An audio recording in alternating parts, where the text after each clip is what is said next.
يا مدور عيوب خلق الله وكلك عيوب. ابدأ بنفسك وعقبه دور عيوبها.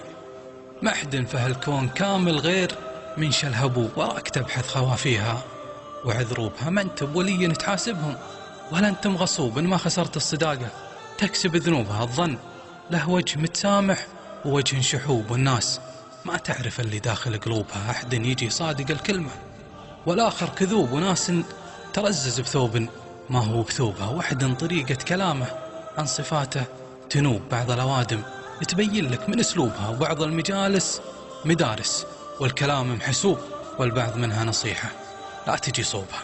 الأولى بالوفاء والمرجلة والشبوب وقلوب أهلها وما كلها ومشروبها، والثانية بالهروج الكاذبة والذنوب لو ما لقيت من تخمه تاكل جنوبها. احرص على من يميزها بياض القلوب، على السجية تواضعها وما جوبها. محبوب لا زرتها وابشر بصدر رحوب، وان غبت عنها ترى ما زلت محبوبها. واتعب على من يدلك لا فقدت الدروب، لا ضيقت يد عسلك الضيقة ومندوبها. واللي تظنه بيفزع لك وسجل هروب، سجل عليه القطاعة واعلن حروبها. وافطن لنفسك تعرضها كبار الجيوب، لا شفت قشر السوالف زاد منسوبها. وانحاشك الظلم لا تجزع ولا انت مغلوب، النفس لا بدها ترضى بمكتوبها. تأكد الصدق لو يقعد سنين محجوب تشرق لها الشمس مهما طول غروبها. ودع الخلايق الخالقها وخلك طروب، ترى التجاهل علاج النفس وحبوبها. من راقب الناس وعيونه عليهم تجوب.